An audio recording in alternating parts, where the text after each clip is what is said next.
ગઈકાલે આપણે સવાર અને સાંજે જે 1 મહિના સુધી આપણે સાંભળવાના છીએ કથા વાર્તાનો શું મહિમા છે અને કથા વાર્તા કેવી રીતે સાંભળીએ તો આપણને તો એ વધુ લાભ થાય. લાભ તો થવાનો જ છે, પણ વધુ સારી રીતે કરીએ તો વધુ સારો લાભ થાય.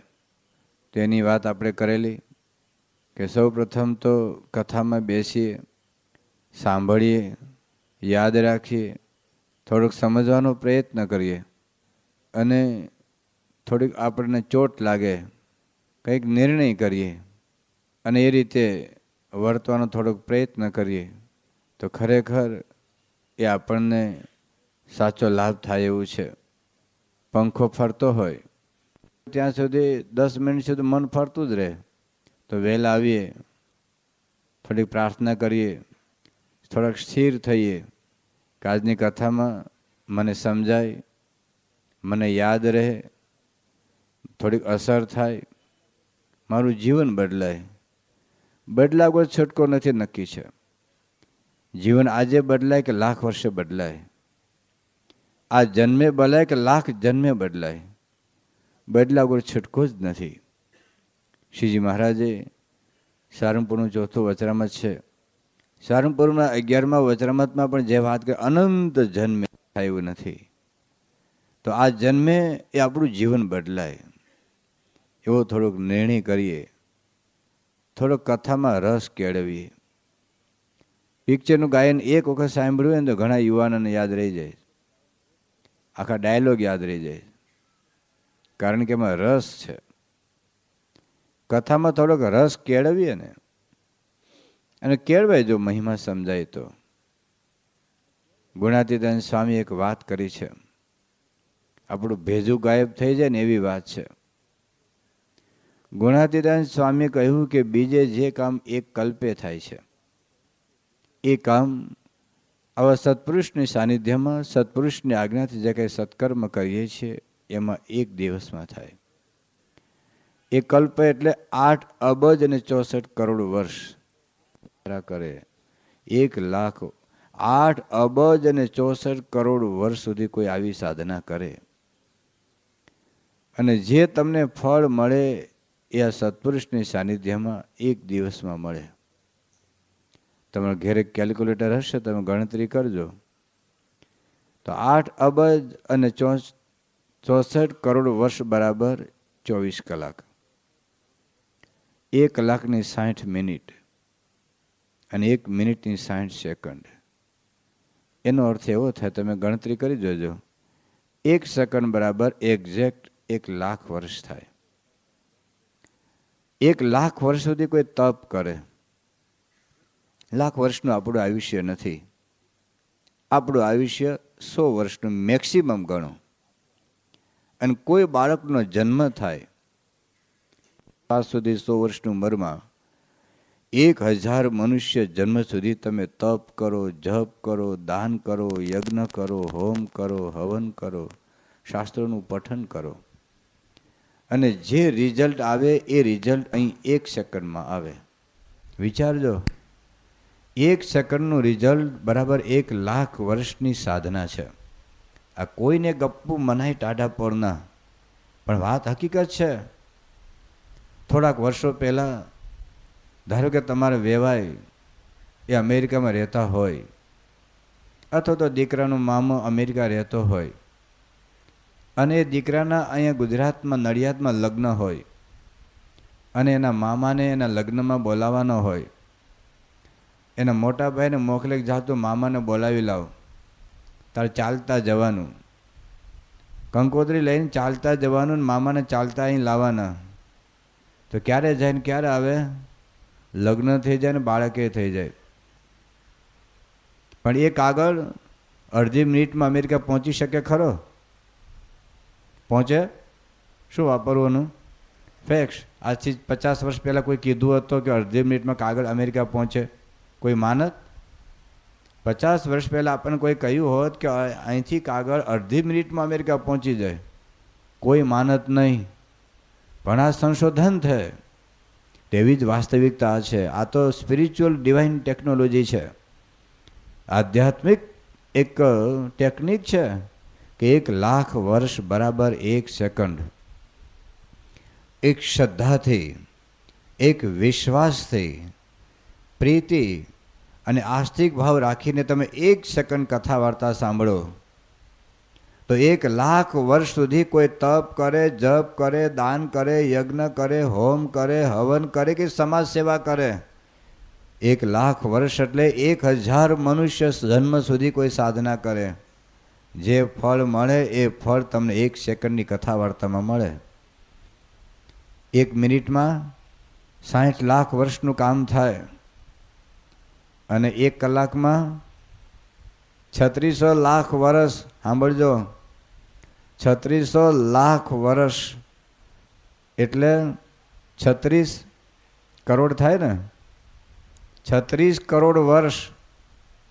હવે એના ગણે આપણે 30 કલાક સાંભળવા, 30 કે 35 કલાક સાંભળવાના છીએ કથા, તો 35 કલાકમાં કેટલા અબજ વર્ષનું કામ થાય.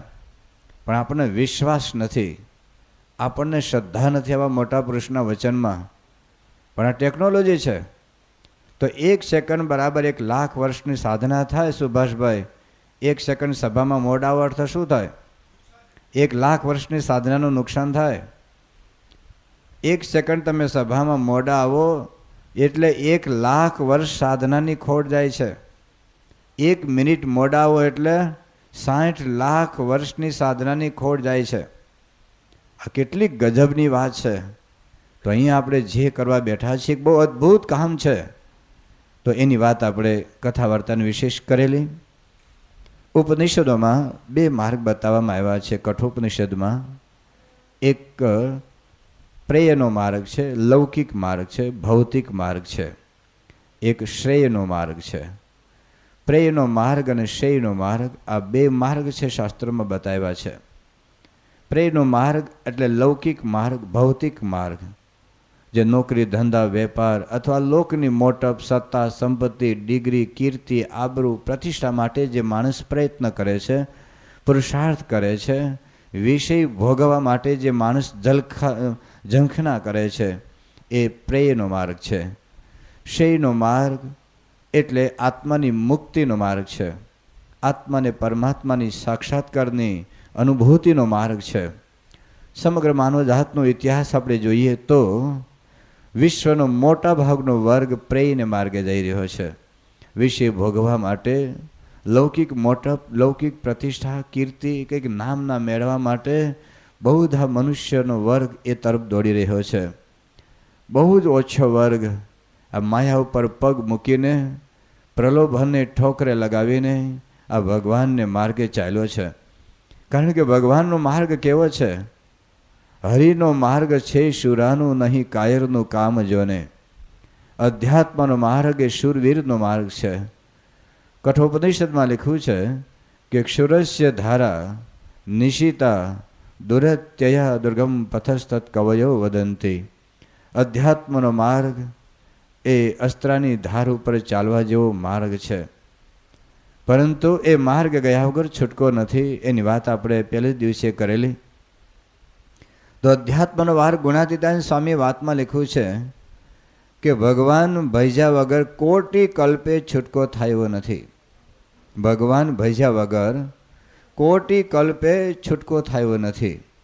એક કલ્પ એટલે મેં કહ્યું કે 8 અબજ અને 64 કરોડ વર્ષ.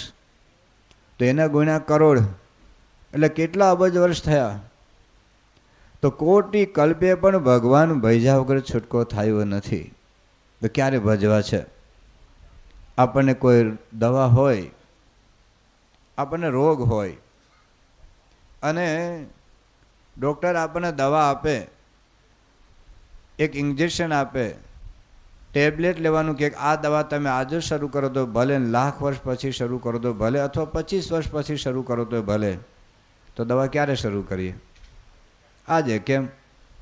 કારણ કે 25 વર્ષ પછી દવા તો કડવી લાગવાની છે, ઇન્જેક્શન તો દુખવાનું છે. ડૉક્ટર કે ભજીયા નહીં ખાવાના તો છોડવા જ પડે, આઈસ્ક્રીમ નહીં ખાવ તો છોડવા જ પડે, તેલવાળું ઘીવાળું નહીં ખાવું તો છોડવું જ પડે. આજે છોડો તો ભલે ને 25 વર્ષ પછી છોડો તો ભલે, જ્યારે છોડશો ત્યારે રોગ મટશે. તો આજે જ શરૂ કરીએ. તેમ આમાં કહ્યું કે કરોડ કલ્પે પણ આ ભગવાન ભેજા વગર છૂટકો થયો નથી. તો એ ક્યારે ભજવા છે? આજે કે કરોડ જન્મ પછી પણ. અને એ ભગવાનના ભજનમાં કોઈ નુકસાન નથી આપણને. બ્રહ્માનંદ સ્વામી કહ્યું કે હરિ ભજતા સુખ હોય, સમજ મન હરિ ભજતા સુખ હોય. જે સુખ માટે આપણે જૂની સાયકલ વેચીને નવી લીધી છે, જે સુખ માટે આપણે સાયકલ વેચીને સ્કૂટર લીધું છે, જે સુખ માટે આપણે સ્કૂટર વેચીને ગાડી લીધી, જે સુખ માટે આપણે ગાડીમાં એસી ફિટ કરાવ્યું છે, જે સુખ માટે આપણે મોટો બંગલો બનાવ્યો છે, જે સુખ માટે આપણે બેડરૂમમાં એસી ફિટ કરેલું છે, જે સુખ માટે અંદર નાચી શકાય એટલું મોટું બાથરૂમ બનાવ્યું છે, જે સુખ માટે આપણે ટેબલ અને ખુરશી ઉપર આપણે જમવા બેઠા છીએ, જે સુખ માટે આપણે ટેલિવિઝન લીધું છે, જે સુખ માટે આપણે ભાત ભાતની વાનગીઓ બનાવીને ખાતા શીખ્યા છીએ, જે સુખ માટે આપણે નવરાત્રિના ગરબામાં નાચવા જઈએ છીએ, જે સુખ માટે ઓલિમ્પિક્સ ગેમ્સની અંદર લાંબો કૂદકો, ઊંચો કૂદકો અને ભાત ભાતની સ્પર્ધાની અંદર ભાગ લે છે, એ બધાનો અનુભવ છે કે ક્યાંય અંતે સુખ નથી. એ સુખની વાત બ્રહ્માનંદ સ્વામી સરનામું આપે છે સુખનું, કે બીજી હવા ત્યાં મારવા કરતાં, હવામાં બાચકા ભરવા કરતાં, મૃગ જળની પાછળ દોટ મૂકવા કરતાં સુખનું સાચું સરનામું છે હરિ ભજતાં સુખ હોય, સમજ મન હરિ ભજતાં સુખ હોય. આપણે પણ મનને સમજાવીએ. શું? આઈસ્ક્રીમ ખાતા સુખ હોય, સમજ મન. ટીવી જોતા સુખ હોય, સમજ મન. નવરાત્રિમાં નાચતા સુખ હોય, સમજ મન. ગુટકા ખાતા સુખ હોય, સમજ મન. આપણે પણ સમજાવીએ છીએ, પણ આ સંતોનો અનુભવ છે કે ભગવાનના ભજનમાં સુખ છે. કેટલું સુખ છે, કેટલું સુખ છે. મહારાજે કહ્યું સારંગપુરનું પહેલું વચરામત કે એક બાજુ અનંત કોટી બ્રહ્માંડનું સુખ ભેગું કરો. અનંત કોટી બ્રહ્માંડની તો કલ્પના જ નથી આપણી પાસે, જવા દો. ખાલી પૃથ્વીના સુખની વાત કરો, એ કલ્પના નથી. ખાલી અમેરિકાની જવા દો, ભારતની વાત, ખાલી નડિયાદની વાત કરો. નડિયાદના જેટલા બંગલા, જેટલી જમીન, જેટલી ગાડી, જેટલા પૈસા તમારે એકના હોય તો અનંત કોટી બ્રહ્માંડના સુખ કરતાં ભગવાનના એક નિમિષ માત્રનું દર્શનનું સુખ છે એ વધી જાય છે. શ્રીજી મહારાજે લોયાના 18માં વચરામતમાં વાત કરી છે કે અનંત સ્ત્રીઓને જોયાનું સુખ તુચ્છ થઈ જાય જો ભગવાનના સુખનો અનુભવ થાય તો. આવી વાત, ભગવાનના સુખની વાત મહારાજે પંચાળાના પહેલા વચરામૃતમાં, મધ્યના પહેલા વચરામૃતમાં, મધ્યનું 56મું વચરામૃત છે, અંત્યનું 27મું વચરામૃત, અંત્યનું 28મું વચરામૃત, અંત્યના 39મા વચરામૃતમાં ભગવાનના અનંત અપાર દિવ્ય શાશ્વત એ સુખની વાત કરી છે. અને એ કોઈ કલ્પના નથી. જે માર્ગે લોકો ગયા છે, નરસિંહ હોય કે મીરા હોય, એ તુકારામ હોય કે સુરદાસ હોય, એ મહારાજના 500 પરમહંસ હોય કે યોગી બાપા કે પ્રમુખ સ્વામી મહારાજ હોય, આ કોઈ કલ્પના નથી, એક વાસ્તવિકતા છે. એ લોકોએ જે સુખનો અનુભવ કર્યો છે એ સુખની વાત એ આપણને કરે છે. તો ભગવાનનું ભજન કરવું એ હકીકત છે. હરિ ભજતાં સૌ મોટપ પામે. મુક્તાનંદ સ્વામીએ વાત કરી.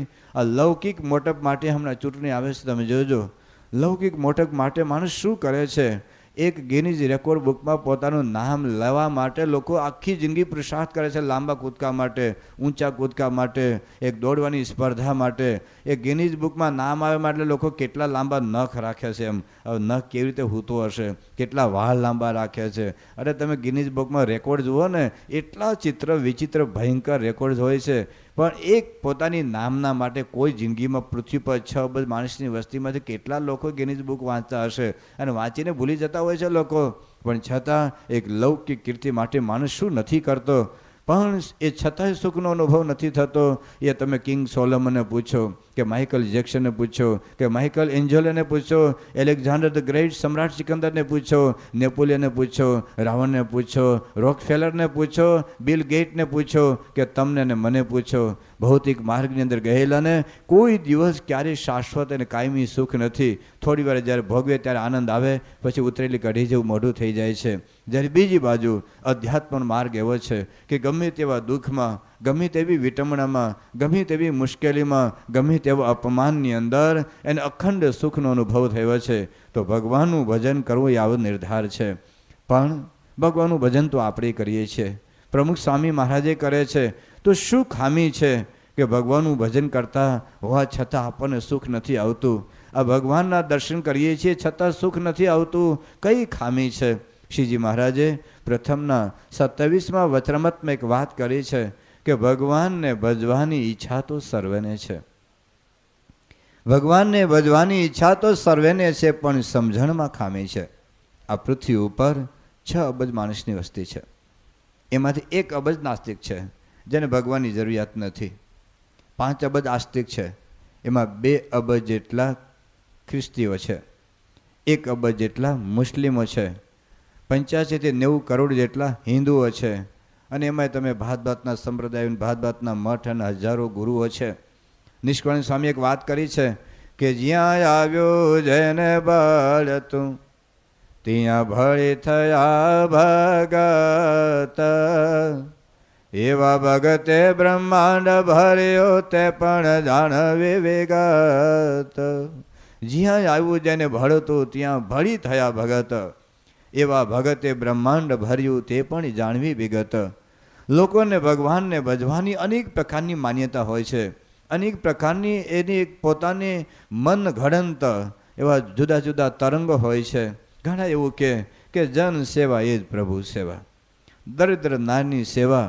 ભગવાન કંઈ મંદિરોમાં નથી, ખાલી મૂર્તિઓમાં નથી, જન જનમાં ભગવાન છે. તો ગરીબોની સેવા, અમે તો જન સેવા એ જ અમારી પ્રભુ સેવા. સારી વાત છે. પોતાના દેહનું, કુટુંબનું ભરણ પોષણ કરવા કરતાં, પેટનો ખાડો પૂરો કરવા કરતાં એક મનુષ્ય જન્મ ભગવાને આપણને આપ્યો છે, તો થોડીક સામાજિક સેવા કરીએ એ કોઈ વાંધો નથી. ભગવાન સ્વામિનારાયણ સમાજ સેવા કરેલી ત્યારથી માંડીને આજે પ્રમુખ સ્વામી મહારાજે સમાજ સેવાનું કોઈ ક્ષેત્ર બાકી નથી રાખ્યું જેમાં પ્રમુખ સ્વામી મહારાજે સામાજિક સેવા ન કરી હોય. પણ યાદ રાખો કે એ કોઈ મુક્તિનું સાધન નથી, આત્માને પરમાત્માના સાક્ષાત્કારનો કોઈ માર્ગ નથી. એક જરૂર છે, સમાજમાં આપણે રહ્યા છીએ, સમાજના રોટલા ખાઈએ છીએ, તો સમાજને મદદ કરવી એક મનુષ્યનું કર્તવ્ય છે, પણ મુક્તિનું સાધન નથી. જે લોકો સમાજ સેવાની માર્ગે ગયા છે એ લોકોના જીવનની ડિસેમ્બરે એને જીવનમાં ઉચ્ચારેલા શબ્દોને વાંચજો, થોડાક વિચારજો શાંતિથી, તો ખબર પડશે કે જીવનની સાચી દિશા આપણી કઈ છે. ગાંધીજી, ગાંધીજી એટલે તમે કોણ સમજો છો? એક વિશ્વનો મહામાનવ કહેવાય, ભારતનો મહાત્મા કહેવાય, ભારતના રાષ્ટ્રનું સર્જન કરનાર એ રાષ્ટ્રપિતા કહેવાય. કોઈ સામાન્ય વ્યક્તિ નહોતા, આજના રાજકારણી જેવા કોઈ ભ્રષ્ટાચારી જીવન નહોતું એમનું. લાખો રૂપિયા કે કરોડો રૂપિયાના કૌભાંડો એમણે નહોતા કરેલા. એક દેશને માટે સમર્પિત એમનું જીવન હતું. જેની જિંદગી ભારત દેશની સ્વતંત્રતા માટે એક પોતળી પહેરી છે. એક દાંતણ પણ 3 દિવસ સુધી વાપરનારે ગાંધીજીએ દેશની સ્વતંત્રતા પાવી, કોઈ સ્વાર્થ વગર, કોઈ લૌકિક મટપ વગર, કોઈ સત્તાની આકાંક્ષા વગર. એક દરિદ્ર નાની સેવા કરી, દેશને મુક્ત કર્યો. 200 વર્ષની બ્રિટિશ સલ્તનતને ફેંકીને દરિયાની બહાર નાખી દીધી. એ ગાંધીજી જીવનના અંતે શું બોલે છે? એના જે સેક્રેટરી એ મિસ્ટર પ્યારેલાલ એને નોંધ્યું છે, અને રીડેડ નવનીત સમર્પણ 1982 ફેબ્રુઆરીનો અંક છે. નવનીત સમર્પણમાં જીવનની ડિસેમ્બરે જે આવા મહાન લોકોના જે અંતિમ ઉદ્ગારો છે એની નોંધ કરેલી છે. એમાં ગાંધીજી પોતે બોલ્યા છે કે અત્યારે મારું રુદન એ અરણ્ય રુદન છે. જંગલમાં કોઈ કૂતરું રડતું હોય તો બાળક રડતું હોય કોણ સાંભળે? કે મારું રુદન એ અરણ્ય રુદન છે. હું નથી બોલતો, મારું મળદું બોલે છે. હું અત્યારે ચિત્તામાં ભડકે બળી રહ્યો છું. આપણે બેઠા હોઈએ અને બાજુમાં કોઈ અગરબત્તી, પેલી સડકથી અગરબત્તી આમ કરે તો શું થાય?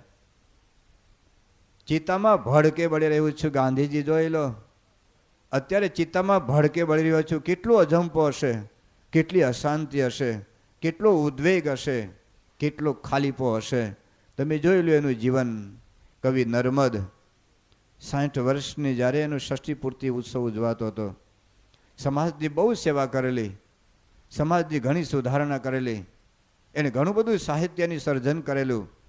જ્યારે બધા લોકો એના વખાણ કરતા હતા અને એ પ્રશંસા કરતા હતા, ત્યારે કવિ નર્મદ એવું બોલ્યા કે 60 વર્ષની જિંદગી મેં સમાજને માટે કાઢી, એના કરતાં મેં મારા પોતાના આત્માના કલ્યાણ માટે કાઢી હોત તો આજે મને વધુ શાંતિ હોત. વિવેકાનંદ એક ભારતનો યુગ પુરુષ કહેવાય, એ ભારતનો એક અધ્યાત્મ પુરુષ કહેવાય, જેને વિશ્વની ભૂમિ ઉપર ભારતીય સંસ્કૃતિનો એક વિજય ધ્વજ ફરકાવેલો. કોઈ સામાન્ય પુરુષ નહોતા, એક ભારતીય સંસ્કૃતિ પુરુષ કહેવાય.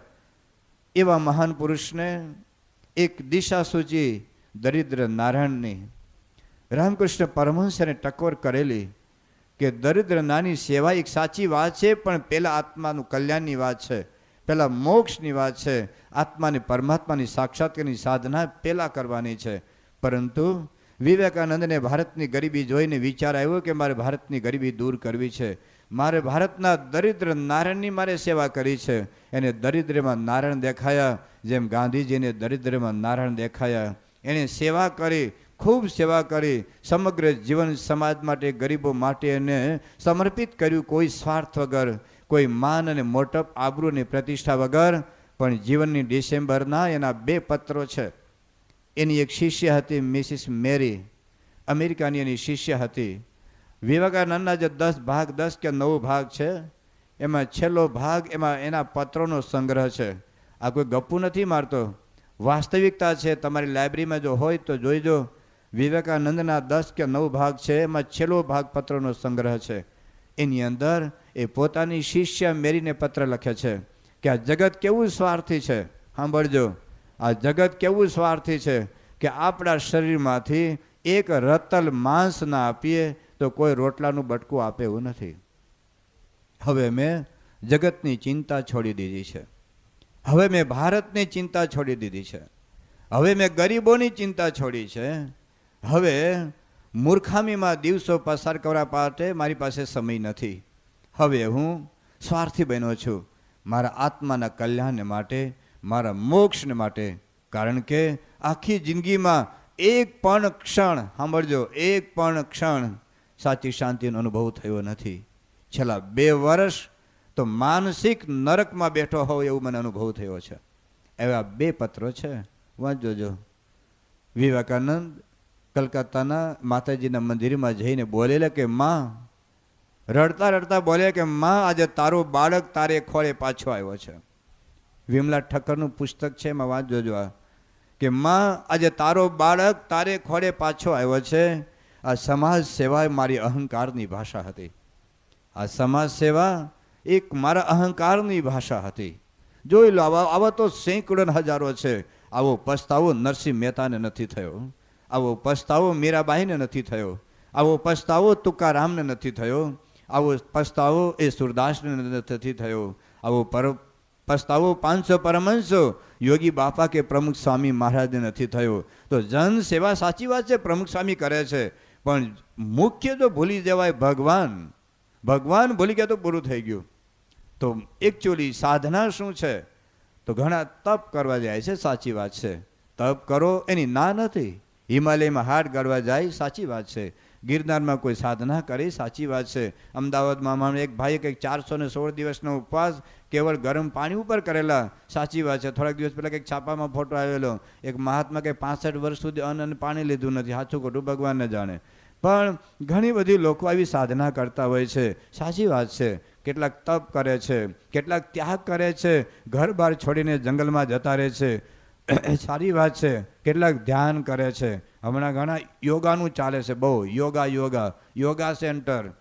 હવે યોગા નથી ભાઈ સાહેબ, તું ઇંગ્લિશ ના બોલ, યોગ શબ્દ છે, ભારતીય શબ્દ, પણ એવો અંગ્રેજી ટચ આપણે થયો છે કે બસ યોગા. અને એ યોગા કેવા? દારૂ પીતો હોય, બીડી પીતો હોય, સિગારેટ પીતો હોય, તમાકુ ખાતો હોય, માંસ ખાતો હોય, અને થોડેક તમારા જે ટાટિયા ઊંચા નીચા કરે અને નાક આમ થોડું દબાવે એટલે યોગા થઈ ગયા. એ ભારતનો યોગ નહીં.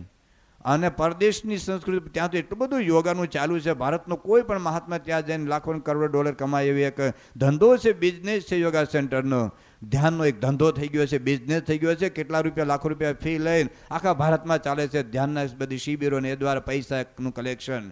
એ કોઈ સાધના ઠીક છે, આપણે ખોટું કહ્યું છે નથી કહેતા, પણ એ ધ્યાન એટલે શું થાય છે? આપણી ભારતીય સંસ્કૃતિમાં અષ્ટાંગ યોગની વાત કરી છે. તો યમ નિયમ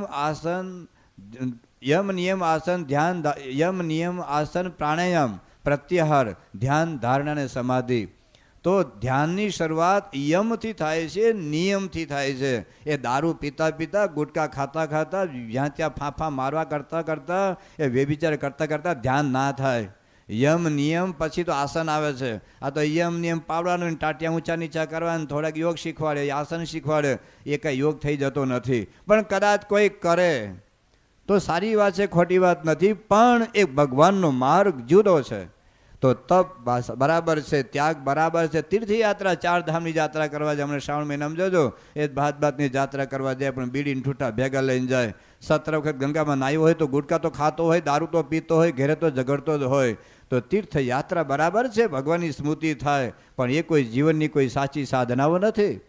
તો સાચી સાધના શું છે? મેં પહેલે દિવસે વાત કરેલી. નિષ્કોણી સ્વામીએ કહ્યું કે જેમ શૂન્ય સારા કરે, જેમ શૂન્ય સારા કરે, પણ એક ન કરે જોયા ગળે, તે સરવાળો શાનો મેલ સહેજ કરે છે કાળ પગાગળે. તેમ એ કરીને પરહરી, બીજી કરે ચતુરાઈ કોટ, તે માથા ફર ચાલે માર્ગ, જેમ જેમ ચાલો તેમ ખોટ. એકડો કર્યા વગર 100 મીંડા કરો કે તમારા ઘર સુધી મીંડાની લાઈન કરો, એની કોઈ કિંમત નથી. એમ ભગવાનને મૂકીને ગમે એટલા જપ તપ દાન યજ્ઞ શાસ્ત્ર પઠન બધું જ કરે, પણ જો ભગવાનની વાત ન સમજાણી તો હાથમાં આવે એવું નથી. મુક્તાનંદ સ્વામીએ કહ્યું કે મન મત થઈને તું કોટી સાધન કરી, કરોડો સાધનો કરો. ભગવાન સ્વામિનારાયણ વચનામૃતની અંદર વાત લખી છે, જેતલપુરના પહેલા વચનામૃતમાં, કે સાધન માત્ર સુષુપ્તિમાં લીન થઈ જાય છે, કોઈ માયા પર કરાવી શકે એવું નથી. એટલે વચનામૃતની અંદર સાધનાનો આપવાની એક રીત બતાવી છે. સાધનામાં શું જરૂરી છે? જેમ બટેટાનું શાક હોય, બટેટા ઇન્ટરનેશનલ કહેવાય, એટલે દસ્તન બધે ચાલે છે મારે. બટેટાના શાકમાં બટેટા જરૂરી હોય, બટેટાના શાકમાં મીઠું પણ હોય, મરચું પણ હોય, ધાણા પણ હોય, રાઈ જીરું એ પણ હોય, તેલ હોય, થોડું ગળ પણ હોય, થોડી ખટાશ હોય, થોડુંક મરચું હોય. પણ તમને ખબર હશે, તમે ખાધું છે, ઘણે બનાવ્યું હશે, ઘણે નહીં બનાવ્યું હોય, પણ બટેટાના શાકમાં બધું યોગ્ય પ્રમાણમાં જોઈએ. બટેટા જેટલું મીઠું હોય તો શું થાય? બટેટા જેટલું મીઠું નાખો તો શું થાય? બટેટા જેટલું લીંબુ નાખો ખટાશ તો શું થાય? બટેટા જેટલું મરચું નાખો તો શું થાય? તો મરચું જરૂરી છે પણ એના પ્રમાણમાં, મીઠું જરૂરી છે પણ એના પ્રમાણમાં, તેલ જરૂરી છે પણ એના પ્રમાણમાં, ખટાશ જરૂરી છે પણ એના પ્રમાણમાં. ઘણી વખત ઊંધું માપ થઈ જાય. બટેટા જેટલું મીઠું અને મીઠા જેટલું બટેટા હોય તો શું દશા થાય? સાધનામાં તપની જરૂરિયાત છે, પણ તપ મુખ્ય થઈ જાય. ધર્મની જરૂરિયાત છે પણ ધર્મ જ મુખ્ય થઈ જાય. સમાજ સેવાની જરૂરિયાત છે પણ એ જ મુખ્ય થઈ જાય. બટેટા જેટલી સમાજ સેવા થઈ જાય અને મીઠા જેટલું ભગવાન થઈ જાય તો એ ન ચાલે. બટેટાના શાકમાં હું 3 શબ્દ સમજાવું છું. કેટલાક ઉપયોગી શબ્દ છે, ઉપયોગી, કેટલુંક આવશ્યક છે અને કેટલુંક અનિવાર્ય છે. તો બટેટાના શાકમાં કોથમીર, તમે આ બધું શું કહો છો, ધાણા કે કોથમીર? ધાણા એ એ ઉપયોગી છે. કોથમીર ન હોય, ધાણા ન હોય તો કાંઈ મરી ન જવાય. કોથમીર હોય તો થોડોક શરીરને લાભ થાય, થોડોક સ્વાદ આવે, થોડી સુગંધ આવે, અને કોથમીરના જેટલા તત્વો શરીરને મળે તો ઉપયોગી કહેવાય. પણ બટેટાના શાકમાં મીઠું આવશ્યક કહેવાય. તમે 2 વચ્ચેનો તફાવત સમજી શકશો કે ધાણા અને મીઠું. બટેટાના શાકમાં વધારે આવશ્યક શું છે? મીઠું. ધાણા વગર શાકમાં વાંધો ના આવે, ખવાય, પણ મીઠા વગર ભાવે નહીં. બરાબર? 2 શબ્દો સમજાઈ ગયા ને? કયા 2 શબ્દો? ઉપયોગી અને આવશ્યક. ઉપયોગી એટલે ધાણા અને આવશ્યક એટલે મીઠું, અને અનિવાર્ય એટલે બટેટા. બટેટા વગર બટેટાનું શાક બને? રીંગણાના શાકમાં બટેટા ન નાખો તો હાલે, દૂધીના શાકમાં બટેટા ન નાખો તો હાલે, પણ બટેટાના શાકમાં બટેટા વગર બટેટાનું શાક કેવી રીતે બને? તો બટેટાના શાકમાં બટેટા શું કહેવાય? આવશ્યક નહીં, અનિવાર્ય. અમારા ભંડારી સ્વામી આવ્યા, પૂછજો. તો બટેટાના શાકમાં બટેટા શું કહેવાય? અનિવાર્ય. મીઠું શું કહેવાય? આવશ્યક. અને ધાણા શું કહેવાય? ઉપયોગી. તો જીવનમાં કેટલુંક ઉપયોગી છે. તપ ઉપયોગી છે, સમાજ સેવા ઉપયોગી છે, કેટલુંક આવશ્યક છે, ધ્યાન છે, આત્મનિષ્ઠા છે, કેટલુંક આવશ્યક છે, પણ ભગવાન તો અનિવાર્ય છે. લોકો ભગવાન જ મૂકી દીધા, બીજું બધું શરૂ કર્યું. તમે જોજો કેટલીક સાધના કેવું છે, તપ તપ તપ તપ જ કર્યા કરે. કેટલાક જ્ઞાન કથે હું સોહમ સોહમ સોહમ કોહમ કોહમ કર્યા કરે. અરે નથી તું સોહમ થઈ જતો. ઘણા એવું કરે, ઘણા તીર્થ આટા જ મેરા કરે, ઘણા તપને રવાડે ચડી જાય, ત્યાગને રવાડે ચડી જાય, વૈરાગ્યને રવાડે ચડી જાય, ધર્મને રવાડે ચડી જાય. પણ ભગવાન સ્વામિનારાયણે વચરામૃતની અંદર બટેટાનું શાક બતાવ્યું છે.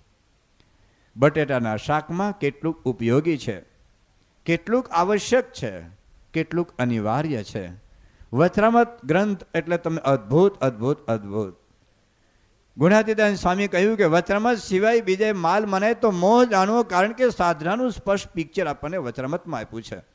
ઘણી વખત કેવું હોય કે જેની પાસે જે હોય એને આપે. તમારે શાકભાજીનો દુકાનવાળો એ કાપડ ન આપે, કાપડનો દુકાનવાળો કોઈ સોનું ન આપે, જેની પાસે જે હોય એને આપે. એમ જે કથાકારો જે તૈયારી કરીને હોય ને એ આપે. દાખલા તરીકે હું મધ્યનું તેલ તૈયાર કરીને આવ્યો છું, એ જ આપવાનું. તમને હું ભાગવતની કથા નહીં કરવાનું, રામાયણની પારાયણ નહીં કરવાનું. એમ ભાગવતની કથાવાળા એ બોલે, રામાયણની પારાયણવાળા એ બતાવે. એમાં શું થાય કે જેણે જે લોકોએ કર્યું છે, જેની પાસે જે હોય એ આપે. તમારે જરૂર હોય કે ના હોય. આજે દાખલા તરીકે મેડિકલ સ્ટોર પાસે તમે જાઓ અને મેડિકલ સ્ટોરવાળા પાસે જે દવા હોય એ તમને આપે, તો એનાથી તમને લાભ થાય કે તમારે જે જરૂર હોય એ દવા આપે તો લાભ થાય? હે? ઘણી વખત તમારે જે જરૂર હોય એ દવા એની પાસે ન હોય અને એની પાસે હોય એ તમને આપે તો શું થાય? ફરી વખત લેવી જ ન પડે, ઉપર જતો રહે. તો આપણે જે જરૂર છે એ આપણને આપે તો લાભ થાય. ઘણી વખત કેવું હોય કે લોકોએ જે કર્યું હોય ને એ તમને આપે. જેને તપ કર્યું હોય એ તપને રવાડે ચડાવી દે, ભક્તિ કરી હોય એને રવાડે ચડાવી દે, ધ્યાન કર્યું હોય તો એને રવાડે ચડાવી દે, સમાજ સેવા કરી હોય તો એને રવાડે ચડાવી દે, તીર્થ કરતા હોય તો એને રવાડે ચડાવી દે, યોગ સાધના હોય તો એને રવાડે ચડાવી દે. તત્વમસી સોહમ ને બ્રહ્માસ્મિ બોલે એ બીજો નહીં, લે બોલે એ બીજો નહીં, પોતે ભગવાન થઈ ગયો. તો આવા જ્ઞાનને માર્ગે ચડાવી દે. પણ ભગવાન સ્વામિનારાયણે બધું જ કર્યું છે, છતાં જીવના મોક્ષ માટે જે ઉપયોગી છે વચરામૃતમાં બતાવ્યું છે. ભગવાન સ્વામિનારાયણે જે તપ કર્યું છે આ પૃથ્વી ઉપર ભાગ્યે તપ કોઈ કરી શકશે. તમે નીલકંઠ વર્ણિનું જીવન વાંચજો. મહિનાઓ સુધી હવા ઉપર ભગવાન સ્વામિનારાયણ રહ્યા છે. એક પગે ઉભારીને માળા ફેરવે છે તે પુલહાશ્રમની અંદર. મહારાજ કહ્યું કે મેં માતાનું લોહી સૂક્યું નાખ્યું, એટલું જબરજસ્ત તપ કર્યું છે. તપે કરીને ભગવાન રાજી થાય છે એવી વાત કાર્યાણીના 10મા વચરામૃતમાં કરી છે. હવે સાંભળજો, જાગ્રત એને સાંભળજો શું મહારાજે વચરામૃતમાં સાધના બતાવી છે. શ્રીજી મહારાજે તપ કર્યું છે, તપે કરીને ભગવાન રાજી થાય એવી વાત કાર્યાણીના 10મા વચરામૃતમાં કરી છે. પરમહંસો પાસે તપ કરાવ્યું છે પણ ખરું, પણ છતાં મોક્ષ માટે મહારાજે કાર્યાણી 10મા વચરામૃતમાં કહ્યું કે મોક્ષ માટે તો ભગવાને કરતા હતા જાણો તો મોક્ષ થશે. તપે કરીને રાજી થશે પણ મોક્ષ માટે ભગવાનને જાણો. ભગવાન લાયા. શ્રીજી મહારાજે ત્યાગ કર્યો છે. ભારતની અધ્યાત્મ ભૂમિમાં ત્યાગ કરનાર તો મહાવીર હતા, બુદ્ધ હતા, ભરતરી હતા, ગોપીચંદ હતા, ઘણા લોકોએ ત્યાગ કર્યો છે. પણ ભગવાન સ્વામિનારાયણનો ત્યાગ એ સ્વયં સ્ફુરિત હતો, કોઈના ઉપદેશથી નહોતો, કોઈ દુઃખ જોઈને નહોતા નીકળી ગયા, પોતાનું દુઃખ ટાળવા માટે નહોતા નીકળ્યા. ભગવાન સ્વામિનારાયણનો ત્યાગ સ્વયં સ્ફુરિત અનંત જીવના કલ્યાણને માટે હતો. એટલું જ નહીં, ભગવાન સ્વામિનારાયણ એક પત્ર લખીને 18 પર સદગૃહસ્થને સંસારનો ત્યાગ કરાવ્યો છે. ભગવાન સ્વામિનારાયણ એક રાતમાં 500 પરમહંસોને દીક્ષા અપાવી છે. પોતે ત્યાગ કરવો જુદી વસ્તુ છે, બીજાને ત્યાગ કરાવવો જુદી વસ્તુ છે. તમે દારૂ નથી પીતા, તમે દારૂનો ત્યાગ કર્યો, પણ એક જણાને દારૂ છોડાવો તો ખબર પડે. તમે સંસારનો ત્યાગ કરી શકો, બીજાને 5 જણાને સંસારનો ત્યાગ, અરે બીડી છોડાવી શકતા નથી, અરે તમારા દીકરા પાસે ટેલિવિઝન મુકાવી શકતા નથી. તમે જોઈ લો, ત્યાગ કરવો સહેલી વસ્તુ છે. ભગવાન સ્વામિનારાયણે પોતે ત્યાગ કર્યો અને 500 પરમહંસો ત્યાગ કરાવ્યો. એક પત્રથી 18 સદગુરુસ્થોને મહારાજે એ ત્યાગી બનાવી દીધા. અને ત્યાગના મહિમાની વાતો પણ વચરામતમાં કરી છે. હવે સાંભળજો, શ્રીજી મહારાજ કહે છે પ્રથમના 63માં વચરામતમાં કે ગમે તેવો ત્યાગી હોય, જો આ આપણે નો શબ્દ સાંભળ્યા હોય ને તો શું થાય કે પ્રમુખ સ્વામી તો મર્સિડીઝ ગાડીમાં ફરે છે, ઘણા તો ઝૂંપડામાં રહેતા હોય, અરે લંગોટ પહેરીને ફરતા હોય, ફૂટપાથ ઉપર રહેતા હોય. આપણને એવું લાગે કે પ્રમુખ સ્વામી કરતા આ મહાત્યાગી છે. હું વિદ્યાનગરની અંદર ભણતો હતો, ત્યાં વીપી સાયન્સ કોલેજની અંદર. એ વખતે મને સ્વામિનારાયણનો સત્સંગ કંઈ નહીં, પણ ત્યાં અમારે એક પ્રોફેસર હતા, નામ દીધા તેવું નથી કારણ કે હજુ જીવે છે, પણ એને વાત કરી કે યોગી બાપાને કે પ્રમુખ સ્વામી શું સાધુ કહેવાય? સાધુનું તો શહેરમાં શું રહેવાની જરૂર, એને મર્સિડીઝ ગાડીમાં ફરવાનું, પ્લેનમાં ફરવાનું, બંગલામાં રહેવાનું. સાધુનું તો જંગલમાં રહેવું જોઈએ, હિમાલયની ટોચ ઉપર રહેવું જોઈએ. સાધુને શહેરમાં રહેવાની, દેશ પરદેશ ફરવાની શું જરૂર? આ તો કંઈ સાધુ કહેવાય? અત્યારે મને મળે તો હવે જવાબ આપી દો, પણ એ વખતે મને સત્સંગ નહોતો. શું એમ માને છે કે સાધુ એટલે ત્યાગ એટલે ખાલી લંગોટ પહેરે, ઝૂંપડામાં બેહી રહીને ફૂટપાથ ઉપર રહ્યા તો હિમાલયમાં કે ગિરનારમાં જાય? ગુજરાતના બધા ડૉક્ટરો હિમાલય ઉપર જતા રહે તો શું થાય? ગુજરાતના બધા ડૉક્ટરો હિમાલય ઉપર જતા રહે તો શું થાય?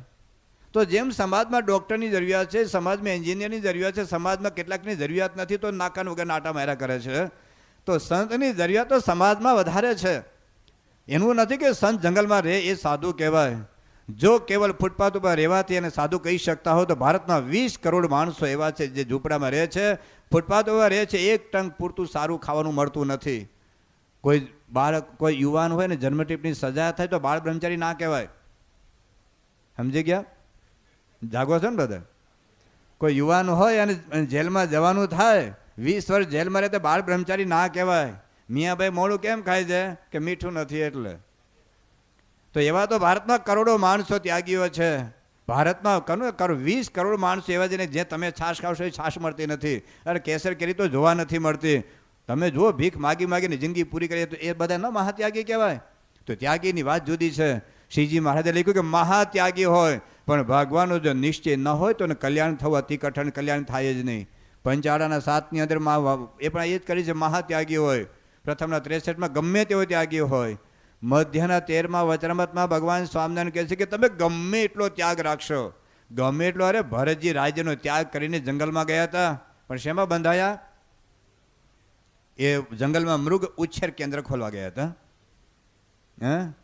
તો તુલસીદાસે કહ્યું, એક મૃગ કે કારણ ભરત ધરી તીન દેહ, એક મૃગ કે કારણ ભરત ધરી તીન દેહ, તુલસી ઉનકી ક્યા ગતિ જબ ઘટ ઘરત કરત સ્નેહ. ભરતજી રાજ્યનો ત્યાગ કરીને જંગલમાં ગયા હતા અને મૃગમાં બંધાયા. કૂતરા પાળનાર સમજી રાખજો. એના બાપને ગાડીમાં ન બેર. હું ત્યાં વિદ્યાનગર ભણતો, એક ભાઈ દરરોજ એને ગાડીમાં બેસીને કૂતરાને આપણી છાતરી બાજુમાં જ નીકળે, એ કૂતરાને ફરવા લઈ જાય, બાપને ગાડીમાં નહીં બેહારે. હવાનું તો તમારા શહેરમાં તો એવો ક્રેઝ છે, કૂતરાની સંસ્કૃતિ આવી રહી છે આપણા દેશમાં. આપણે તો ગાયની સંસ્કૃતિ છે. ભગવાનની સાથે હવાના પોરમાં પેલી ચડી પહેરીને કૂતરા લઈને ફરવા નીકળે. તારા બાપને લઈને જાય મંદિર એક વખત, એ નહીં જાય. તમે જોજો તો એક મૃગ કે કારણ ભરત ધરી તીન દેહ, તુલસી ઉનકી ક્યાં ગતિ જબ ઘટ ઘટ કરત સ્નેહ. એક રાજ્યનો ત્યાગ કરીને જંગલમાં ગયા, બંધાયા. જનક રાજા ભાઈ સાહેબ રાજ્યમાં હતા, સમૃદ્ધિ હતી, સંપત્તિ હતી, વૈભવ હતો, છતાં મહાત્યાગી કહેવાય. એટલું જ નહીં, સુખદેવજી જેવા સંન્યાસીના ગુરુ જનક રાજા હતા. તો મૂળ વાત ભગવાન સ્વામિનારાયણ કહે છે કે ગમે તેવો ત્યાગ રાખશો. મધ્યના 14માં વચરામૃતમાં મારા 2 શબ્દ કહે છે કે અતિશય ત્યાગી. અતિશય ત્યાગી એટલે મર્સિડીઝ ગાડી નહીં, સાયકલ ના હોય, બંગલો નહીં, અરે ઝૂંપડામાં રહેતો હોય, અઠવાડિયાનો ટાઢો રોટલો ખાતો હોય. મહારાજ કે અતિશય ત્યાગી હોય, અરે શુદ્ધો ત્યાગી હોય. અને એટલું જ નહીં, પોતાના કામ ક્રોધાદિક સ્વભાવ ટાળવા માટે સાવધાન થઈને પુરુષાર્થ કરતો હોય. છતાં ભગવાન સ્વામિનારાયણ કહે છે એના ટાળ્યા નહીં ટળે અને નરકમાં જશે. જોઈ લો, ઋષિ મુનિઓ હજારો વર્ષ સુધી સાધના કરી છે, મિષ્ટાન નહોતા ખાતા, અરે મમરાઈ નહોતા ખાતા. ઋષિ મુનિઓ મમરાઈ નહોતા ખાતા અને છતાં કંદમૂળ ખાતા હતા, ફ્રૂટ ખાતા હતા, ઝાડવાના પાંદડા ખાતા હતા. છતાં કામ વાસના એક લહરકો નથી પડ્યો, એક સ્વભાવનો એક દોષ ઉપર લીટોય નથી પડ્યો. જોઈ લો, ઇતિહાસ તમે વાંચજો તો મૂળ વાત સાધના શું છે એ જો આપણને ન પકડાય તો સાધના કરનાર દુનિયામાં લાખો છે, પોતપોતાના ધંધા લઈને બેઠા છે, જ્યાં ત્યાં ફસાઈ જવાના. તો શાસ્ત્રોની વાત શું છે, ભાગવત શું કહે છે, ગીતા શું કહે છે, રામાયણ શું કહે છે, ઉપનિષદો શું કહે છે, એ શાસ્ત્ર માત્રનો સાર ભગવાન સ્વામિનારાયણ એ આપણે વચરામૃતની અંદર આપ્યો છે. તો ભગવાન સ્વામિનારાયણ કહ્યું કે ગમે એટલા તપ કરશો, ગમે એટલા ત્યાગ કરશો, મેળ પડે એવો નથી. ભગવાન સ્વામિનારાયણ પોતે નિયમ પાળ્યા છે અને પાળાવ્યા છે. તમે જો લોજની અંદર આવીને મહારાજે પહેલું કામ એ ભીતમાં છિદ્ર પૂરવાનું કર્યું છે. ભગવાન, કારણ બીજી બાજુ બહેનો હતા, આ બાજુ સંતો હતા. મહારાજ કહ્યું કે આ ભીતમાં છિદ્ર નથી પણ ધર્મમાં છિદ્ર છે. જે શ્રીજી મહારાજે એક પૂછ્યા વગરનો દાંતણ ન લે અને મહારાજે પ્રાયશ્ચિત આપ્યા છે. સંતો મહારાજના એ ગામડે ગામડે વિચરણ કરતા હતા અને સંતોને ભૂખ લાગી, કારણ કે ભિક્ષા માગીને જમવાનું હતું, કેટલા દિવસથી જમવાનું મળેલું નહોતું અને એક ગામથી બીજે ગામ જતા હતા. આગળ એક શેરડીવાળાનું કંઈ ગાડું ગયું હશે અને શેરડીનો હાથો નીચે પડી ગયેલો, ખેંચેલો નહોતો, કોકના વાડમાંથી કાપેલો નહોતો, ગાડું તો નીકળી ગયેલું અને શેરડીનો હાથો નીચે પડેલો. સંતો 2-3 દિવસના ભૂખ્યા હતા એટલે એને શેરડીનો હાથો ખાધો અને શીજમાને ખબર પડી અને ખટરસના નિયમ આપી દીધા કે પડેલી વસ્તુ પણ તમે કેમ ખાધી. આટલા કડક મહારાજ હતા નિયમ ધર્મની બાબતની અંદર. પણ જોઈ લો મહારાજ શ્રીજી મહારાજ શું કે પોતે નિયમ પાડ્યા છે, પરમહંસો પાસે નિયમ પડાવ્યા છે, હરિભક્તો પાસે નિયમ પડાવ્યા છે. છતાં મહારાજ એવું કહે છે કે નિયમથી કલ્યાણ નથી તો મૂકી ન દેતા પાછા. મહારાજ કહે છે કે હવે દારૂ પીવું તો વાંધો નહીં, કારણ કે કલ્યાણથી ક્યાં મોક્ષ છે. ઊંધું ના સમજતા બધું. એની પણ વાત કરું છું હમણાં. તો શ્રીજી મહારાજે કહ્યું પ્રથમ મધ્યનું 21મું વચરામૃત, અંત્યનું 21મું વચરામૃત. શ્રીજી મહારાજ કહે છે કે વર્ણાશ્રમના ધર્મ પાળ્યાનું પુણ્ય તો સામાન્ય લૌકિક પુણ્ય છે, લોકમાં તમારી પ્રતિષ્ઠા વધે. ઘણા કે હું તો જો દારૂ પીતો નથી, બીડી પીતો નથી, સિગારેટ પીતો નથી, ખોટા ધંધા કરતો નથી, હું બરાબર પ્રામાણિકતાથી ધંધો કરું છું, તો મારે મંદિરમાં આવવાનું હું જરૂર, મારે સત્સંગમાં આવવાની હું જરૂર, હું ખોટો કરતો નથી, નીતિથી મારું જીવન જીવું છું, મારા મા બાપની સેવા કરું છું, વ્યવસ્થિત રીતે જીવન જીવું છું. બરાબર છે, તમે એક પ્રામાણિક છો, તમે એક નીતિવાન છો, તમે એક સદાચારી છો, તમારી કુટુંબની જવાબદારી તમે પ્રામાણિકતાથી નિભાવો છો. સમાજમાં તમારી કીર્તિ વધશે, સમાજમાં તમારી આબરૂ વધશે. પણ કારણ દેહના ભાવ ટાળવા, આ સ્વભાવ ટાળવા, વાસના ટાળવા, એના માટે ભગવાન પાસે જવું પડશે. તમે ઝેર નથી પીતા એનો અર્થ નથી કે તમારે ખાવું નહીં પડે. તમે ઝેર નથી પીતા બરાબર છે, પણ જિંદગી જીવવા માટે તમે રોટલાના બટકા ખાવા પડશે. તમે ખોટા ધંધા નથી કરતા એનો અર્થ નથી કે તમારે અધ્યાત્મની સાધના કરો છો. અધ્યાત્મની સાધનામાં આ ભગવાનની ભક્તિ છે, ભગવાનની ઉપાસના છે, ભગવાનનો નિશ્ચય છે, ભગવાનની શરણાગતિ છે. એ વગર છૂટકો નથી. એ શ્રી કૃષ્ણ ભગવાને ગીતામાં લખ્યું છે કે દૈવી એશા ગુણમયી મમ માયા દુર્યત્યજા. આ ભયંકર મારી માયા છે, પણ મામ એવ પ્રપદ્યંતે, જે મારે શરણે આવે છે. મારે એવો ભગવાન એવું નથી કહેતા કૃષ્ણ ભગવાન કે તું છોડવા રણ છોડજો, જા બધી જગ્યાએ સેવા કર, સમાજ સેવા કર. લોકો ગીતાને સમાજ સેવા ઉપર લઈ ગયા. ગાંધીજી કે લોકમાન્ય તિલક વગેરે કેટલાય તમે વિનોબા ભાવે જેવા ગીતા ઉપર પ્રવચન કરવા એક આજનો શોખનો વિષય થઈ ગયો છે. પણ ગીતાનું તાત્પર્ય શું છે તમે જુઓ. કૃષ્ણ ભગવાન ગીતામાં પ્રત્યેક શબ્દ એ જ કહે છે કે મન મના ભાવ મદ યાજી મામ નમસ્કરું મામ એકમ શરણમ વ્રજ. તું મારે શરણે આવ, મારું ભજન કર, મને નમસ્કાર કર, મને પગે લાગ. અને એ જ ગીતા લોકો સમાજ સેવામાં લઈ ગયા. દર્દીનાની સેવા કરો, છોડમાં રણછોડને જુઓ, બીજું કરો, ભક્તિ આ કરો. એમાં ભક્તિ આવી ગઈ. જન સેવા એ જ પ્રભુ સેવા. પણ એ વાત જુદી છે. તો ભગવાન સ્વામિનારાયણ કહ્યું કે નિયમ પાળો બરાબર છે, નીતિ પ્રામાણિકતાથી. ઘણા શું કે માનવતાનો ધર્મ જેવો બીજો કોઈ મોટો નથી. અરે સારી વાત છે, માનવ તરીકે માનવતાનો ધર્મ આપણા જીવનમાં હોવો જોઈએ, પણ મોક્ષની સાધના જુદી છે, આત્મા પરમાત્માના સાક્ષાત્કારની સાધના જુદી છે. તો ભગવાન સ્વામિનારાયણ કહ્યું કે ગમે એટલા વર્ણાશ્રમના ધર્મ પાળશો, પણ જો આવા સંતનો ભાવ લે લો. મહારાજે વડતાલના 14મા વચરામૃતમાં વાત કરી કે વર્ણાશ્રમ એટલે પોતપોતાનું વર્ણ અને પોતપોતાના આશ્રમ, એમાં સંપૂર્ણ નિયમ રહેતો હોય. પણ આવા સત્પુરુષના ભાવ લે. હું કામ મંદિર બાંધે છે, તારા બાપનું શું છે મંદિર બાંધે છે, એમાં હું કામ સમયા કરે છે, ઉત્સવ કરે છે, ખોટા ખર્ચા કરે છે. આવા સત્પુરુષનો અવગુણ લે અને ગમે એટલા વર્ણાશ્રમના ધર્મ પાળે. તો ભગવાન સ્વામિનારાયણ એવું કહ્યું કે ગમે એટલા વર્ણ આશ્રમના ધર્મ પાળ્યાનું પુણ્ય આવા સત્પુરુષના ભાવથી બળી જાય એટલું નહીં, પણ પંચ મહાપાપ વળગે. તો વર્ણાશ્રમનો ધર્મ જરૂરી છે, પણ ભગવાન સ્વામિનારાયણ કહ્યું કે નિયમથી કલ્યાણ નથી, નિયમથી ભગવાનનો રાજીપો છે. કલ્યાણ છે ભગવાનના નિશ્ચયથી છે, ભગવાનની ઉપાસનાથી છે, ભગવાનની ભક્તિથી છે. એટલા માટે મહારાજે લખ્યું છે પ્રથમનું 63મું વચરામૃત, 95નું 6, 95નું 7, મધ્ય 13, મધ્ય 14, વડતાલ 12.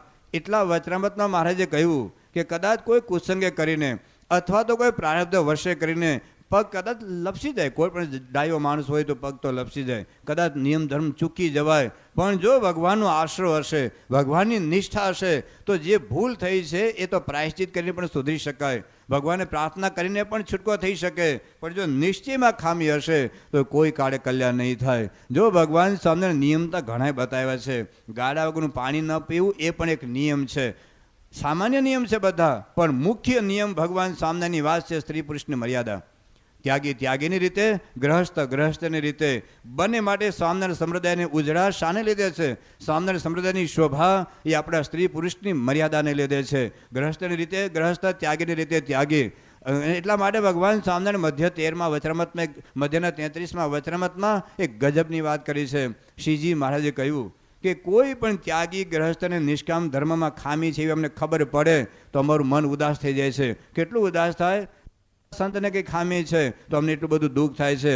ભગવાન સ્વામિનારાયણ એમાં વાત કરી છે કે ભગવાન ભેગો રહેતો, સાંભળજો, કદાચ હજારો ગાવ દૂર હોય, પેલી વાત એ કરી કે હજારો ગાવ દૂર હોય, પણ જો નિષ્કામ ધર્મ એટલે કે બ્રહ્મચર્યમાં જો દ્રઢ હોય તો એ અમારા ભેગો છે.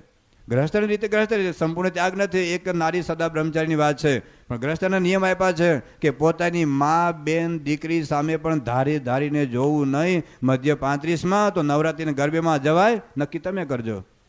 પોતાની મા બેન દીકરી સામે પણ, અને એવી જ સ્ત્રીના નિયમ છે કે પોતાના ભાઈ બાપ કે દીકરા સામે પણ યુવાન અવસ્થામાં ધારીને જોવાય નહીં. તો નવરાત્રિના ગરબામાં જવાય, નક્કી તમે કરજો. પિક્ચર જોવાય, નક્કી તમે કરજો. ગ્રહસ્થના નિયમ આ છે.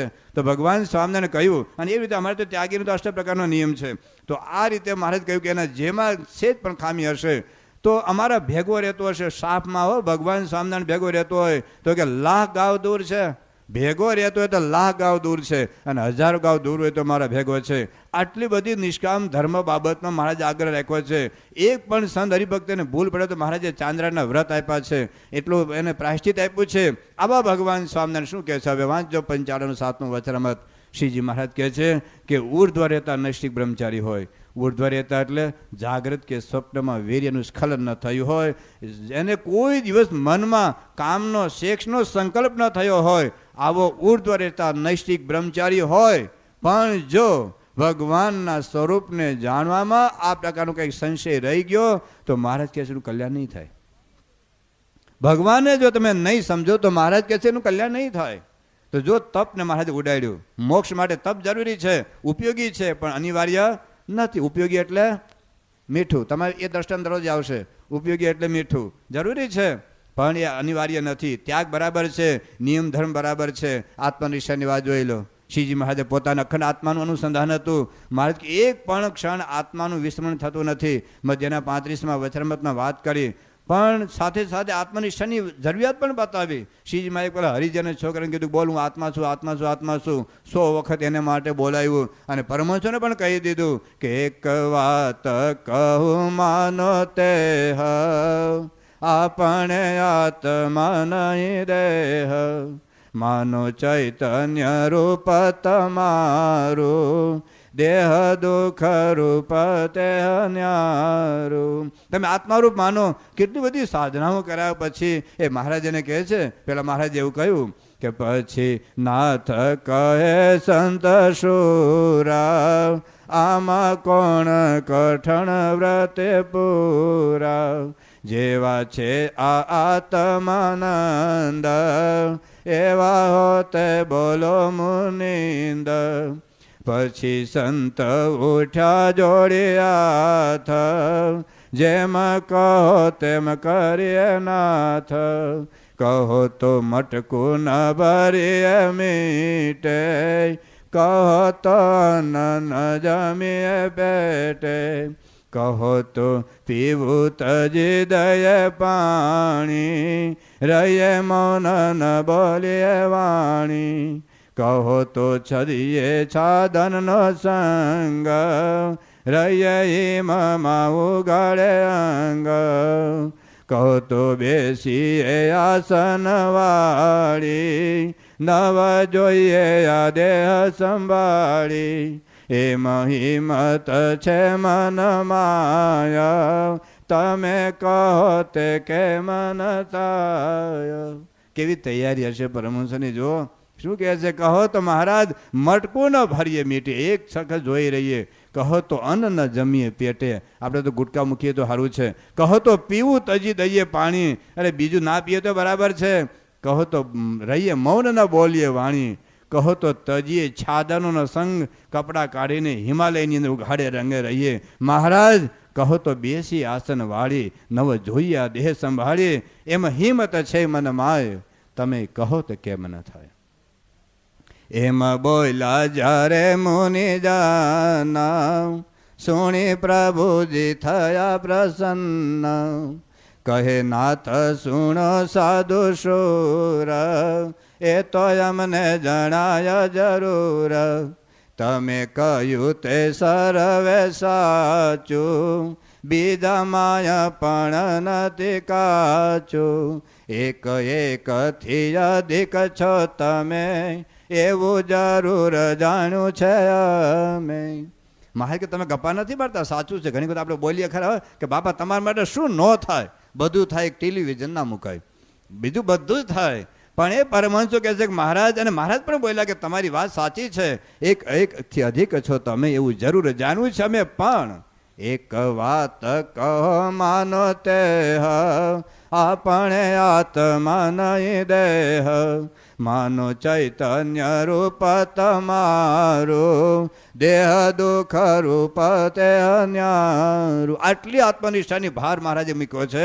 શ્રીજી મહારાજે કેટલા બધા વચરામતમાં, તમે પ્રથમના 16મા વચરામતથી શરૂઆત કરી દો તો પ્રથમનું 16મું હોય, પ્રથમ 19 હોય, પ્રથમ 20 હોય, પ્રથમ 21 હોય, પ્રથમ 25 હોય, પ્રથમ 37 હોય, ને ઢગલાબંધ વચરામતની અંદર મહારાજે આ જ વાત કરી છે કે દેહથી આત્માને તમે જુદો માનો. શ્રીજી મહારાજે સારંગપુરનું પહેલું, સારંગપુર 15, પંચાળાનું ત્રીજું વચરામત, લોયાનું 7મું, લોયા 12, મધ્ય 32, મધ્ય 65 અને અંત્યને 21મા વચરામતમાં મહારાજે કહ્યું કે જ્યાં સુધી તમે આત્મા સત્તારો પર રહીને ભજન નહીં કરતા હો, જ્યાં સુધી તમે આત્મા સત્તારો પર રહીને ભજન નહીં કરતા હોય તો પોતાનું રૂપ ઉઘાડું થયા વગર રહેશે જ નહીં. ગમે ત્યારે દમ ખુલી જશે, ગમે ત્યારે સત્સંગ મૂકવાનો વારો આવશે. કારણ કે માન અપમાન થવાના, તિરસ્કાર થવાના, ઉપેક્ષા થવાની. સત્સંગમાં આપણું ધાર્યું નહીં થાય, આપણી રીતે નહીં થાય, ત્યારે સત્સંગમાંથી ઉદાસ થઈને જતા રહેવાના. તો મહારાજે કહ્યું કે જો આત્મા રૂપે તમે ભક્તિ નહીં કરતા હો તો આ સત્સંગમાંથી ગયા સિવાય બીજો છૂટકો નથી. લોહીના 17મા વચરામતમાં ભગવાન સ્વામિનારાયણ કહે છે કે જો દેહાભિમાન હશે અને પંચવિષયમાં આસક્તિ હશે તો આજે કાલે 2 વર્ષે, 5 વર્ષે, 10 વર્ષે, 20 વર્ષે કે 100 વર્ષે પણ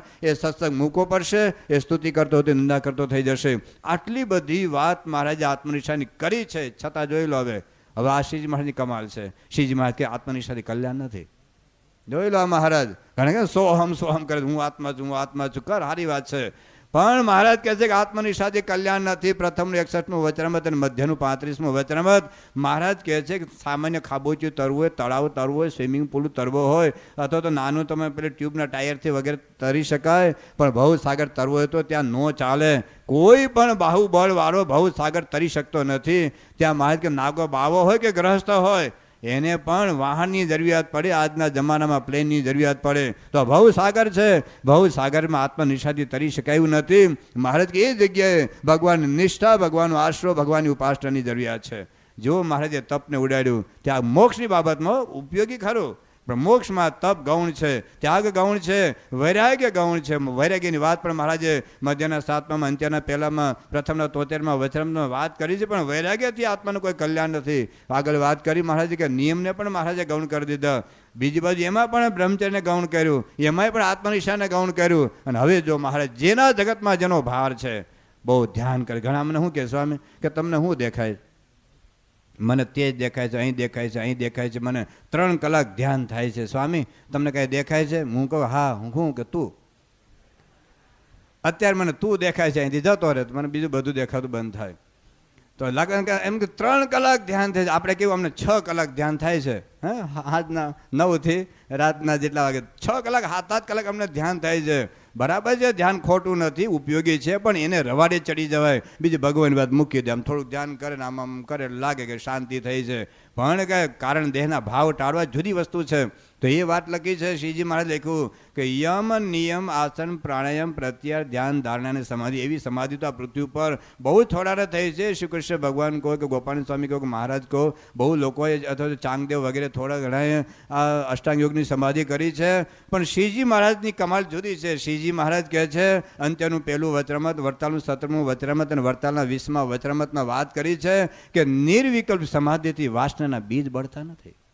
ભગવાન સ્વામીને કહ્યું કે જેમ આપણે ગાઢ સુષુપ્તિમાં હોઈએ, અતિશય ઊંઘ આવતી હોય, ગાઢ સુષુપ્તિમાં હો અને બાજુમાં આઈસ્ક્રીમ મૂકો ખાવાનો સંકલ્પ થાય, પણ જાગો તો જુઓ તો કોઈ ન હોય તો પૂજા પહેલાં ખાઈ લે. બોલો, તો જ્યાં સુધી તમે ગાઢ ઊંઘમાં છો ત્યાં સુધી ખાવાના પીવાના વિશે ભોગવાના કોઈ સંકલ્પ થતા નથી.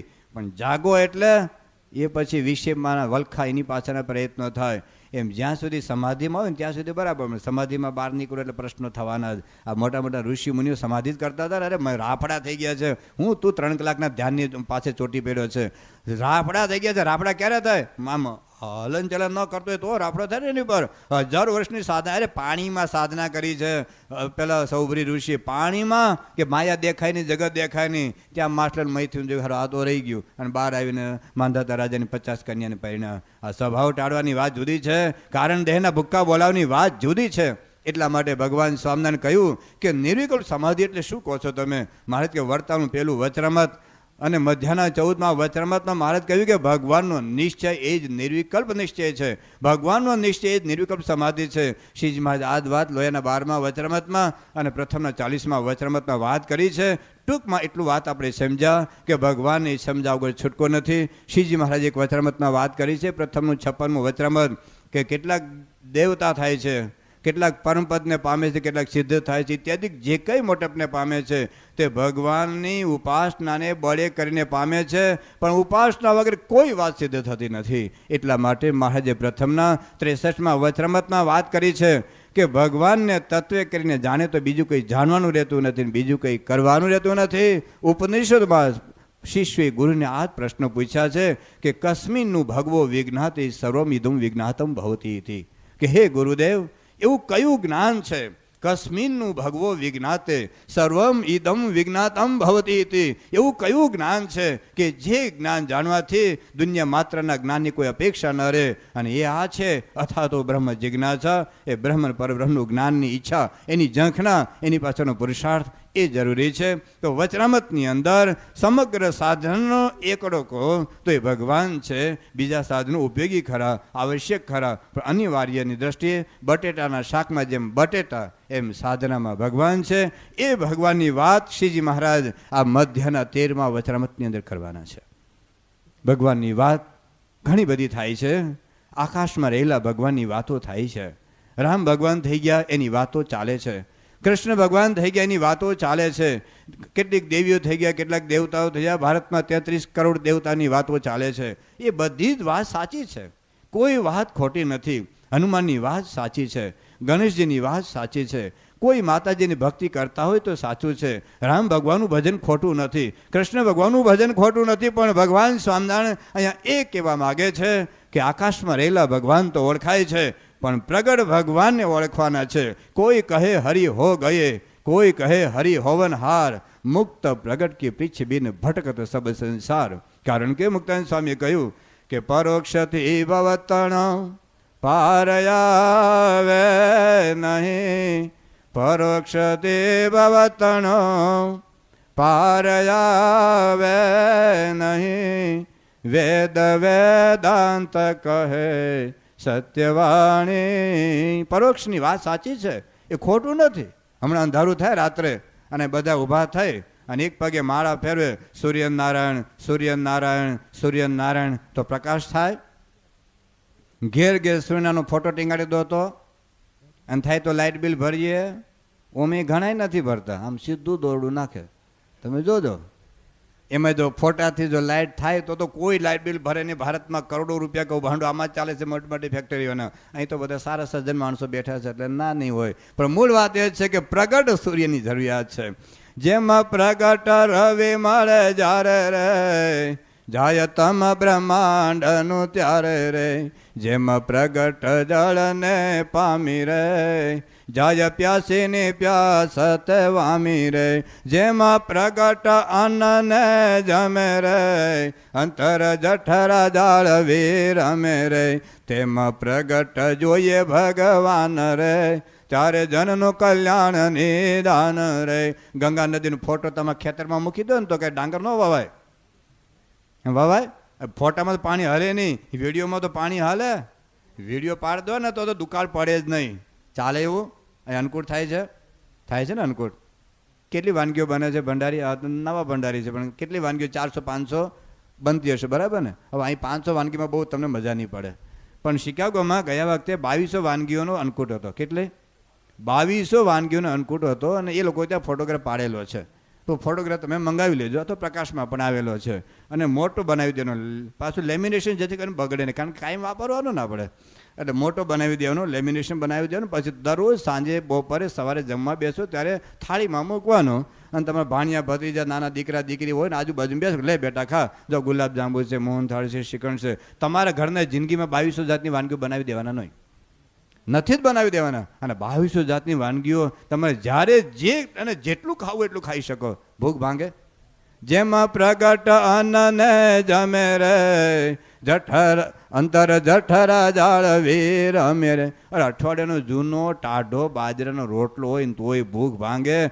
અન્નકૂટના 2200 વાનગીઓના ફોટાથી ભૂખ ના ભાંગે ભાઈ સાહેબ. પ્લેનના ફોટાથી તમે અમદાવાદ ના પહોંચો. અરે જૂનું ભાંગેલું તૂટલું ગાડું પ્રત્યક્ષ હોય તો ક્યારેક અમદાવાદ પહોંચાય. તેમાં પ્રગટ જોઈએ ભગવાન રે, ત્યારે જનનું કલ્યાણ નિદાન રે. પ્રગટ ભગવાનની વાત શ્રીજી મહારાજ આજે મધ્યના 13મા વચનામૃતમાં એક નિર્ણય કરીને આવ્યા છે, એક પ્રતિજ્ઞા કરીને આવ્યા છે. સત્સંગમાં આવ્યા પછી 20 વર્ષ પછી શ્રીજી મહારાજ આજે પોતાનું સ્વરૂપ સમજાવવા માટે એક કટિબદ્ધ છે. કારણ કે હું અત્યારે પ્રગટ છું. રામ ભગવાન થઈ ગયા બરાબર છે, કૃષ્ણ ભગવાન થઈ ગયા બરાબર છે, પણ તારી સામે હું પ્રગટ છું. તમે ગીતા વાંચજો, ગીતાનું તાત્પર્ય કૃષ્ણ ભગવાન પોતાની વાત કરે છે. રામ ભગવાન થઈ ગયા વાત બરાબર છે, હનુમાન થઈ ગયા બરાબર છે. કૃષ્ણ ભગવાન અર્જુન નથી કહેતા હે અર્જુન તો હનુમાન ચાલીસાનો પાઠ કરજા, ગાયત્રી મંત્રનો જપ કર, તારું કલ્યાણ થઈ જશે. કૃષ્ણ ભગવાન કે બધી જ વાત સાચી છે, પણ તારી સામે આજે હું પ્રગટ છું. તો મન મના ભાવ મદિહાજી મામ નમસ્કરો મામ એકમ શરણમ રજ મામ એવ પ્રપદ્યંતે. કારણ કે પ્રગટ ભગવાન આજે તારી સામે હું ઊભો છું. તો ભગવાન સ્વામિનારાયણ વખતમાં ભગવાન સ્વામિનારાયણ પોતે પ્રત્યક્ષ ભગવાનના પૃથ્વી પર બિરાજમાન છે. પોતાનું સ્વરૂપ સમજાવવા માટે પોતે કટિબદ્ધ છે. અને એ સમજાવવા માટે, એ સમજવા માટે આપણે વિશેષ વિચાર આજે સાંજે કરીએ.